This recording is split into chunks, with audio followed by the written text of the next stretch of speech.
everyone, and welcome to our YouTube channel, Moneyline with Nancy at TV. In case you're not a subscriber yet, please do subscribe. Just press the subscribe button as well as turn on the notification bell so that you can get notifications when we upload our videos. Don't also forget to subscribe and join, follow, like our other social media platforms. Of course, you're seeing it right about now. Don't also forget to share this video across your platforms. Enjoy the video. All right, welcome back to the program. This is Moneyline with Nancy, and my guest is with me right here. Professor Uche Uwaleke, Director, Institute of Capital Market Studies at the Nasarawa State University, KEFI. He's also the President of Capital Market Academics of Nigeria. Prof, good to see you and welcome to the program. Thank you so much, Nancy. It's always my pleasure to be on your program. Thank you, Prof. Yes.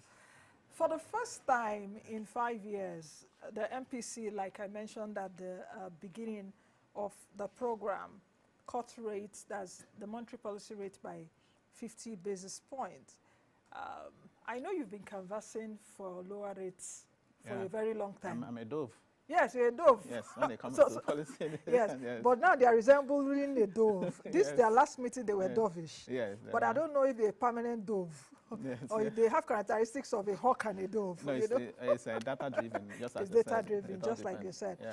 So do you think that this is really the beginning of an easing cycle? Or perhaps the MPCs just did this to actually also test the waters? And why I'm asking that is because inflation is still at high. Absolutely. Yes, double digit. 20% is a lot. It's a lot, yes. Yes, you're very correct.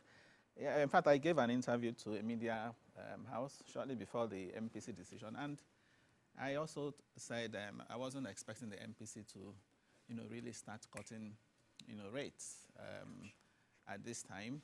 And even if they were going to do it, that the cut will be very minor. I had predicted, a drop by, I said, in that interview, I said between 25 basis points and 50 basis points. Nothing substantial, which exactly is, is what happened. And I think what they did, in my view, is just to send the signal out there that they are prepared to ease monetary policy, going forward. Because if you look at that communique, it stated the reason why they applied that cut to the monetary policy rate. It talked about disinflation. Disinflation is a situation in which, we have experienced reduction in inflation rates for the last 5 months. So the MPC talked about disinflation. They also talked about projections for the rest of 2025. Okay. They also think, according to their staff projections, that rates will also trend downwards for the rest of 2025. Okay. So essentially, they talked about these two things. And they also said, interestingly, which of course I commend, they also said that this time around, the central bank is also thinking of supporting growth, economic growth. You look at what has happened in terms of, GDP growth rate. First quarter of 2025, the economy grew by 3.13%. Second quarter, 4.23%. So, of course, it would appear as though the economy has started that growth, trajectory. But again, if you disaggregate the, the growth rates, you would find that the agri sector is still weak in terms of growth rates, growing at 2.8%. Yes, I discussed the agri sector alone yesterday. Yes. The manufacturing sector is still weak at 1.6%. Yes. Okay. So when you take that into cognizance, then you can now understand why MPC is saying, yes, they are now prepared to now support, economic growth. So I think, for me, it was a signal because the cut is actually small. You have something as high as 27.5 and you're just reducing, 0.5, from it. So we now have 27. So it's still elevated, however you look at it. And again, just as you rightly said, it's also because of the fact that we have high inflation. Inflation rate at 20.12% is still high. Central bank's target, mind you, is 9%. Single digits. Yes, 9% upper bands between 6 and 9%. Okay, Ghana, the other day, delivered a cut. For Ghana, Bank of Ghana, it was a deep cut of 300 basis points. Okay, but understandably so, because Ghana's inflation rate is at 11%. So they can afford to do that deep cut. But Ghana's inflation rate, I think sometime last year, so hit over 50%. Yes, but look at where it is today. Yes. Very close to even the Bank of Ghana's target of 10%. So you see why, again, for us in Nigeria, it was difficult for the central bank to begin to do that, deep cuts. Okay, but it's also important that they've sent out this signal that they are prepared to ease policy. And remember, too, they also reduced the cash reserve requirement, from 50% to 45%. Although it will appear that they also took it back, with another hand. Yes, I said 75% non-TSA, non-public, public sector funds. For understandable reasons. We know that most of the time the pressure that we also have in the forex market, has always come from this public sector deposits. Each time you have FAC meetings, FAC allocations, you have pressure, in the forex market. So it was good they did that. And I want to believe that that must have been the outcome of the several meetings between the central bank governor and the finance minister. We've seen, a lot of collaboration happening in recent time, okay? The handshake between monetary policy and fiscal policy is getting firmer. And I think that is also what has reflected in the decision the MPC, has taken. For me, it's a step in the right direction. And if you also notice, all 12 members that were in attendance voted for the same decision. For the same decision, yeah. Prof, would you bet that inflation ends 2025 below 20%? Absolutely. Are you a Dover also on that? Oh yes, I am optimistic that that inflation rate is already 20.12. Yes, the target for 2025, remember, 15%. December coming. Yes. Dirty December is coming. Yeah, December is December is coming. Yeah, but dirty again, December, yes, a lot of spending. I agree with yeah, you. So, I asked this same question to the governor on Tuesday. There were a lot of questions asked in terms of, but I just said, Governor and your team, as dovish as you're showing us that you are now, I asked the question around that coordination between fiscal and monetary in terms of this disinflation trend being durable till the end of the year, for even in 2026. Bearing in mind that 2020, from November now, we'll start seeing elevated spending for dirty December. Once we enter next year, it's a pre-election year. The politicians will begin to open their taps. There will be different events up and down, and all of that. Dollars will even be flying up and down. So you're now talking about, say, maybe Q2 of 2026, but that's medium term. When we get to the bridge, we'll cross that. Remember MPC, and that's also why MPC, needs to meet from time to time. The Constitution, according to the CBN Act, okay, MPC is expected to meet at least 6 times a year. So they have a meeting in November. They also have a meeting in January. That's why I said when you get to the bridge, you cross it. So I expect, of course, the central bank to be watching all that. Yes, I agree that from November we are likely to see increasement. But again, note that there will also be counterbalancing, factors. First is one factor that the central bank MPC recognized in that communique. They talked, in that communique they talked about the onset of the harvest season. Okay, that will have a moderating effect on food inflation. Okay, remember too that the same period we are talking about, December we are talking about, usually experiences, if we go by, experience, usually is characterized by more inflows, diaspora people bringing in dollars. So we also expect that the exchange rate will further, reduce, before December. As a matter of fact, I'm sure you saw the recent prediction by, I think, the BOA. Yes, BOA chairman talking about 1,300. So if it drops to 1,300, you can be sure that the pass-through effect of that on general price level, okay, will be positive. So that's why I'm optimistic that inflation rate is likely to trend further down, before the end of December. So as I said, it's likely to come very close to even the target we set for 2025 budget, which is 15%. On account of these factors, that I've mentioned, exchange rate has a major impact, on prices. I was watching the market thing you did. Yeah, By the way, I commend survey. you on that. Thank The market survey. Let's hear from Nigerians because that's now. yes, exactly. That's the micro. Yes, remember the woman in that the woman in the Yes, story that said 20,000 naira. the woman that said that she has not seen the effect of yes. on food, on food. Of course, she was referring to the ones that are produced there. Look, but for imported items, such as stockfish, which she mentioned, you should expect that if you have lower exchange rate, okay, that should also impact the price of imported food items. So, by and large, I can bet on it. The inflation rates, by December, will come in lower than 20%. So, if you like, we can place a bet. Yeah. I can place I'll a bet. bet with you, Prof. Yes. And I'm confident. yes. Yeah. Okay. Prof, let's just take a break for a minute. Okay. And when we come back, we'll try as much as possible to look at other issues around markets and co as it concerns these decisions. We'll be right back. Previously on Moneyline with Nancy.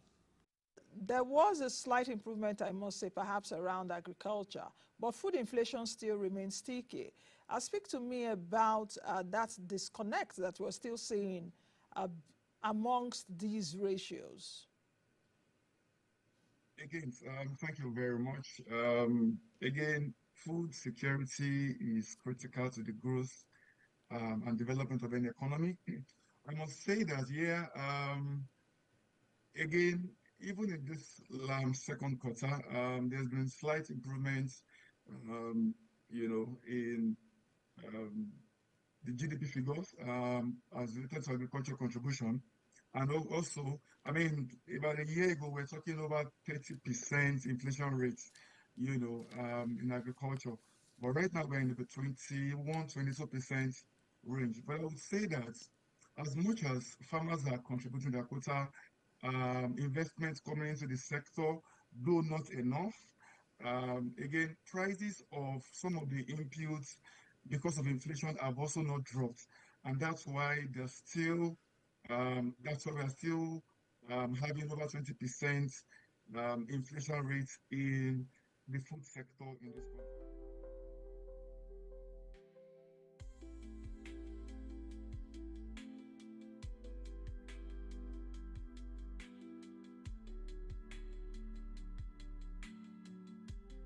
This is Moneyline with Nancy, and this is a program that sets your business day for you. Inflation played a 9-1 on us, and the cost of doing business and the cost of living crisis persists.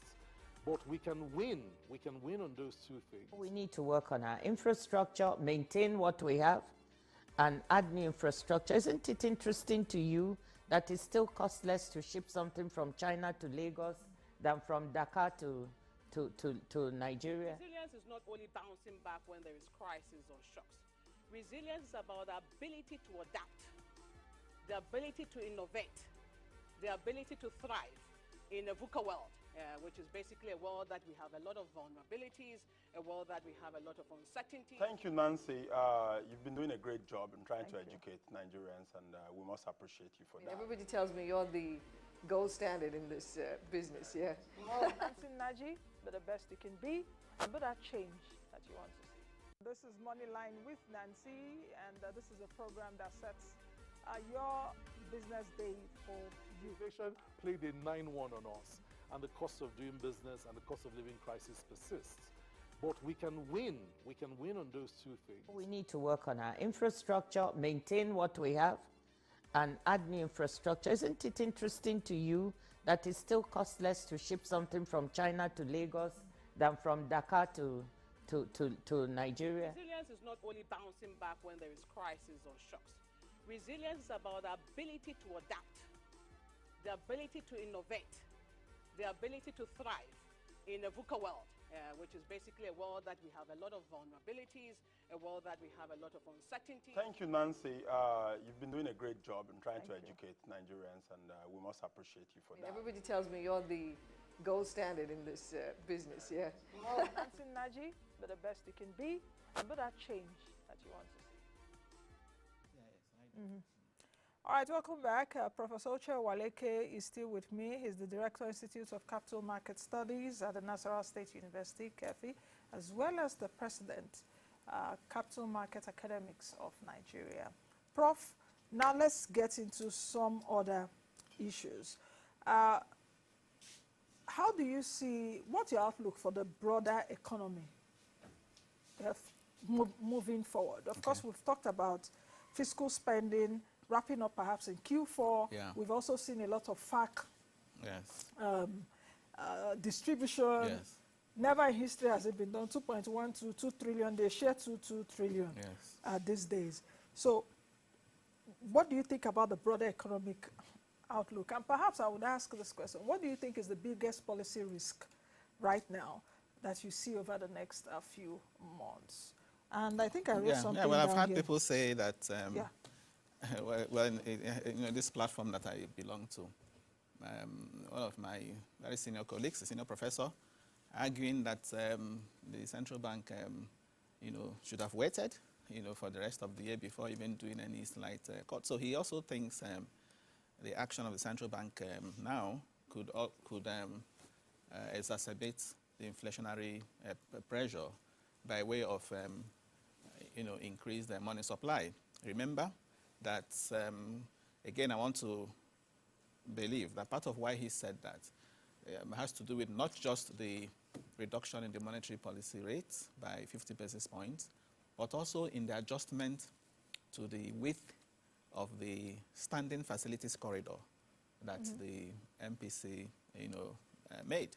MPC adjusted the width from +5 -1, or if you like, +500 basis points -100 basis points, to +250 basis points to -250. So we now have a symmetric corridor as opposed to the asymmetric corridor. So he thinks that by now reducing the upper band of that corridor from 500 to 250, okay, that can also, of course, what that has done is to also make banks now, put them in a position to borrow from the central bank standing lending window at a cheaper rate. So he thinks that can also fuel more, liquidity in the banking sector, okay, which even the central bank in that communique referred to. The central bank said, despite the disinflation and so on, that they also noticed that the banking sector is still awash with liquidity.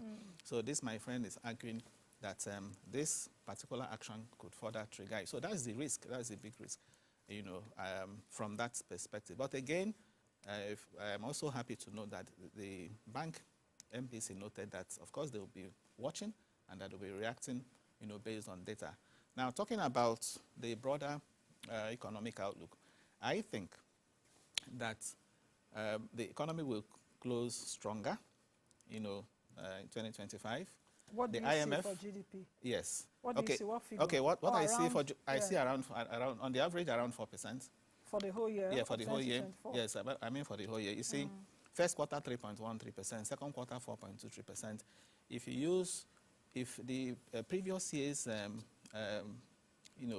trend is anything to go by, okay, you notice that usually you have weak growth in the first quarter, it begins to get stronger, okay, and then sometimes you have the strongest growth rate in the last quarter of the year.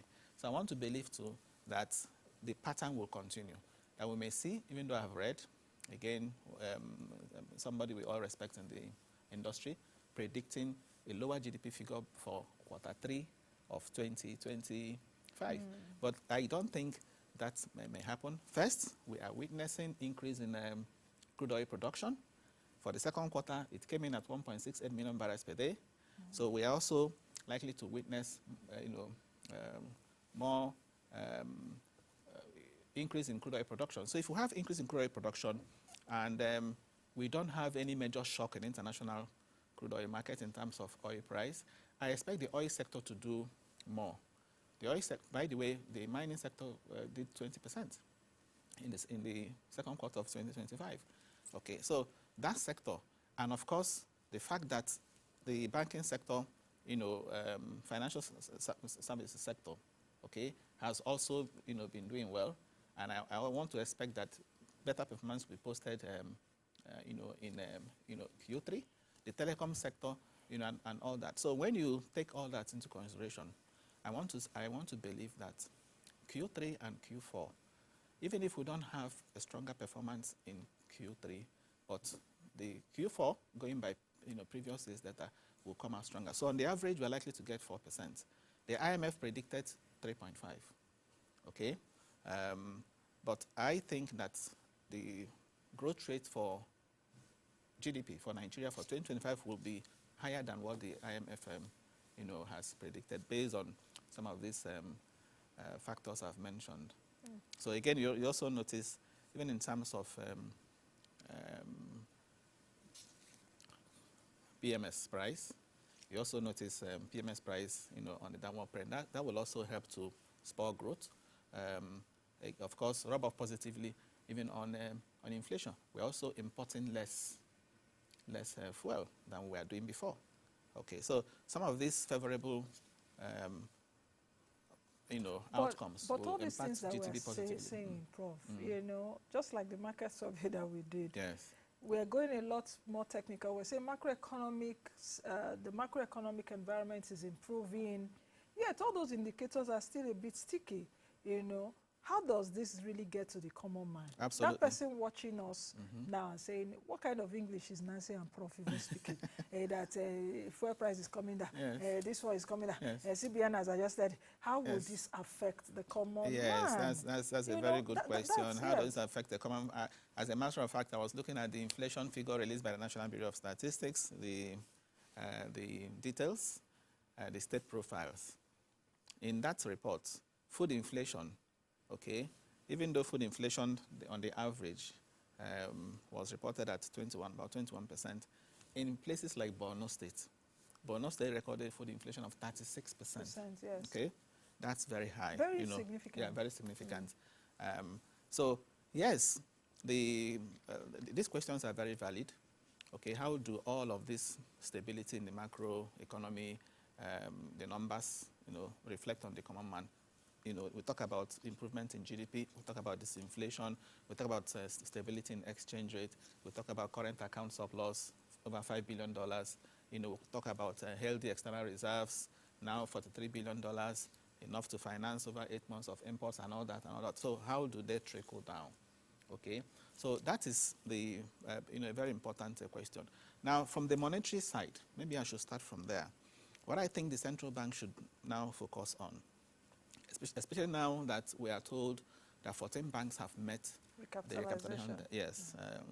So it's for them now to focus on how the banks now, the increase in the capital can also translate to increase in loans to the private sector. People should have access to credit. So that is what the bank should be focusing on. And that's also why I have suggested it several times, that the central banks can also now begin to, take a second look at the issue of sectoral allocation. We often define monetary policy theoretically as policies that are geared towards, influencing the volume of money, okay, and direction of credit in an economy. So it's not just the volume of money we are talking about, Ivan Fisher quantity theory of money. No, we're also talking about the direction of credit. So the central bank should also look at that aspect of monetary policy, direction of credit, to ensure that credit is actually being channeled to the real sectors. And that's why I talked about sectoral allocation. That's also why I talked about the issue of central bank using a form of incentive to encourage that. Okay, that incentive can be by way of a differentiated cash reserve requirement. So instead of having a flat CRR of 45% for commercial banks, central bank can say, okay, for the banks that actually lend, banks that lend up to 20% of their, I'm just using an example, a threshold, to the manufacturing sector, to the agri sector, these banks can, for these banks, we can apply a CRR of 40%, a CRR of something lower, to encourage them to do so.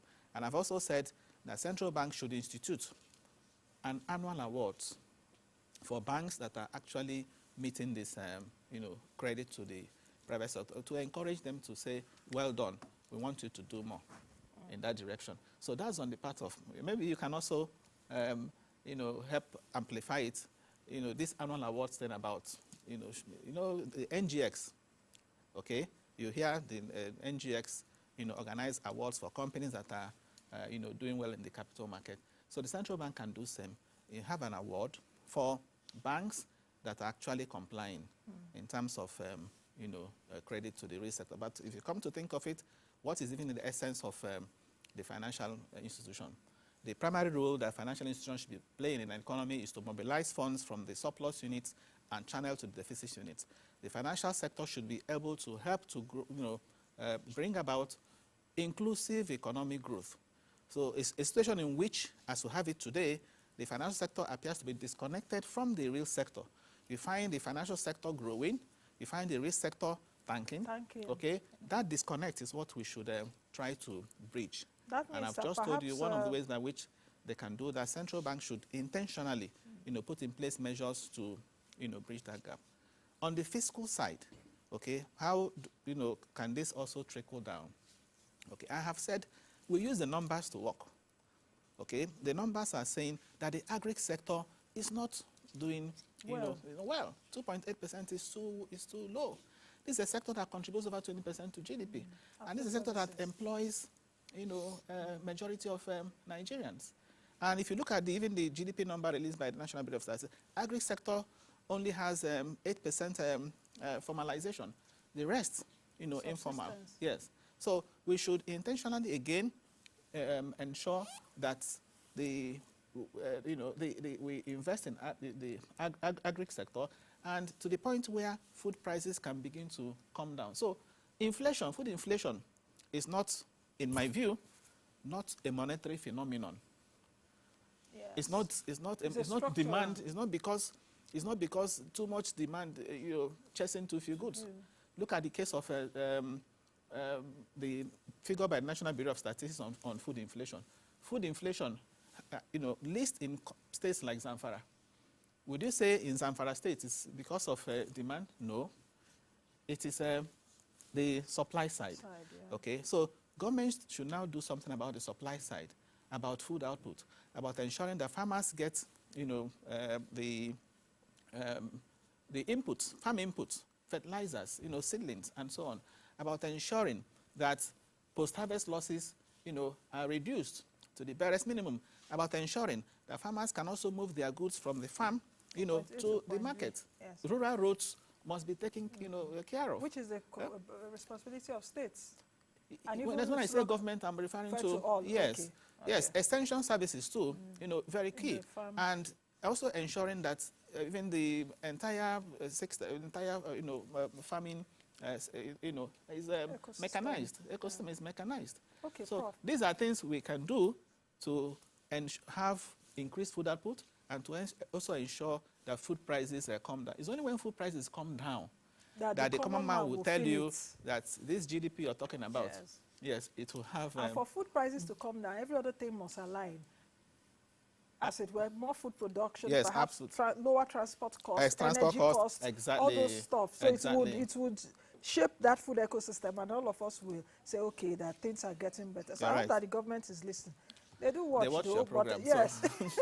But the thing is, are they taking what Anyway, yes. Prof, in just a few words, because we've come to the end of the program, do you see stronger banks driving stronger capital markets, even as we move into 2020? Oh yes, I see. You see, the good thing is that despite the challenges, a number of banks are resilient. Okay. Let me even use an example of a bank that have recently analyzed their financial statements, and that's talking about Zenith Bank. Okay, despite the forbearance, the exit of forbearance, providing over 730 billion forbearance Zenith Bank reported revenue, 2 500. points, No, yes. profit The after revenue, tax. I'm talking of the Revenue 2.5 yes, trillion. trillion naira. Profit yes. after tax, even Yes. after that forbearance, in payment charge, 530, billion. Naira. And they were also able to even declare dividends of 1 naira 25 kobo. Interim. Yes, interim. Yes. The final dividend you can bet will be much bigger, than that. So I think our banks are resilient, even in terms of prudential ratios. Okay, talk about non-performing loans. This particular bank I talked about has dropped from 4.7 to 3.1. Capital adequacy ratio well above prudential threshold. Liquidity ratio again 69%, well above 30% threshold. So when you look at all of that, and that also applies to a number of other banks. Okay. I think the big banks. You asked of the big banks. Yeah. Yes, I think they're in a position to drive capital market growth. Capital market growth. And if you look at their share price too, Zenith Bank in particular was 63 naira the other day. Today is 69 naira. I think that they will do that. Yeah. So let's see how it goes. Thank you very much, Prof, for coming. My pleasure. Yeah. All right, I've been speaking with Professor Uche Uwaleke, who is the Director, Institute of Capital Market Studies at Nasarawa State University. Kefi is also the President of Capital Market Academics of Nigeria. We've been talking about MPC markets, money, and the economy. I'll see you all again next week, Monday, bright and early. From the team and I am Nancy Naji. Be the best you can be. I'm going to change that you want to see. Bye for now. Thank you for making it up to this minute watching the video. Thank you all. Don't forget to subscribe to our YouTube channel, Moneyline with Nancy TV. Like, follow all our other social media platforms where we keep you up to speed with fantastic interviews, as well as markets, personal finance, business, and economy information. This is the best place to be. I'll see you all again in the next video.